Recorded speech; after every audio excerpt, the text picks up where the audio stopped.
Hi friend, நீங்கள் நம்ம கொத்தமல்லி சட்னி எப்படி செய்யலாம்னு வாங்க வீடியோக்குள்ளே போய் பார்க்கலாம். தேவையான பொருட்கள் 2 வெங்காயம், 2 தக்காளி, 2 வரமிளகு, கொஞ்சம் புளி, கொத்தமல்லி தழை தேவையான அளவு, தேங்காய் தேவையான அளவு, கடலப்பருப்பு உளுத்தம்பருப்பு தேவையான அளவுங்க. இப்போ நம்ம வானொலி அடுப்பில் வச்சு எண்ணெய் ஊற்றி எண்ணெய் காஞ்சிக்கிச்சிங்க. அடுத்தது வந்து கடலப்பருப்பு போடலாம். கடலப்பருப்பு உளுத்தம்பருப்பு, கடலப்பருப்பு வரமிளகா உளுத்தம்பருப்பு போட்டு நம்ம பொன்னேரம் வர வரை வதக்கிக்கலாங்க. இப்போ நம்ம தக்காளி வெங்காயம் போட்டுக்கலாங்க.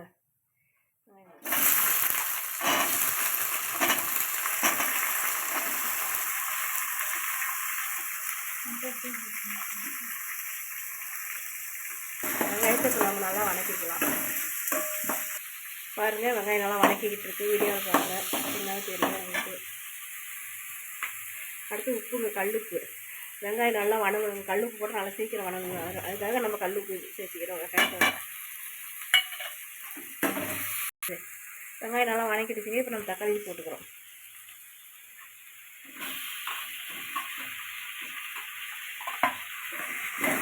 தக்காளி போட்டு தக்காளி நல்லா சுண்டு வரணும் வதக்கணுங்க.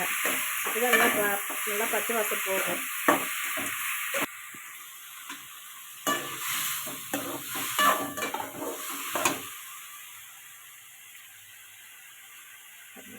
தக்காளி வெங்காயம் நல்லா வதக்கணுங்க.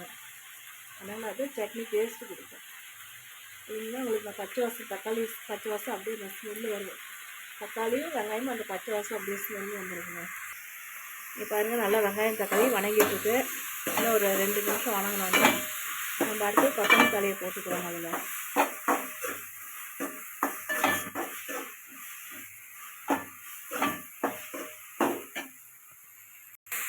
இப்போ பாருங்கள், நல்லா வணங்கிடுச்சு.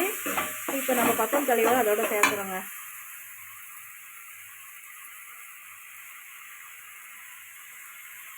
கொத்தமல்லி எடுத்து நல்லா வாஷ் பண்ணி ஒரு பிளேட் எடுத்து வச்சுக்கணும். இப்போ வந்து அதோட சேர்த்து வதக்குறாங்க.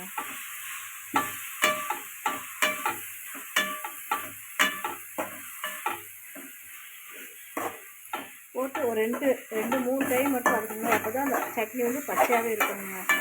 இப்போ வந்து நம்ம புளி சேர்த்துக்கோங்க கொஞ்சமாக. அது எதுக்கு புளி சேர்த்துறோம்னா, நம்ம சாப்பாட்டுக்கு சாப்பிட்டுக்கலாங்க, வச்சுக்கலாம். நம்ம இட்லி தோசைக்கு வச்சுக்கலாங்க. இப்போ போட்டு நம்ம அடுப்பு நிறுத்திடுறோங்க. நிறுத்திட்டு தேங்காய் கொட்டலாங்க. நிறுத்திட்டு தேங்காய் அது கூட சேர்த்து இது பண்ணிக்கலாங்க.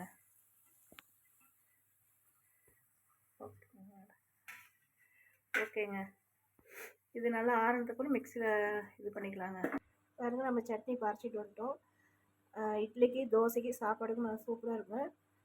சாப்பிட்டு பார்த்துட்டு கமெண்டில் சொல்லுங்கள் எப்படி இருக்குன்ட்டு. ஷேர் பண்ணுங்கள், லைக் பண்ணுங்கள்,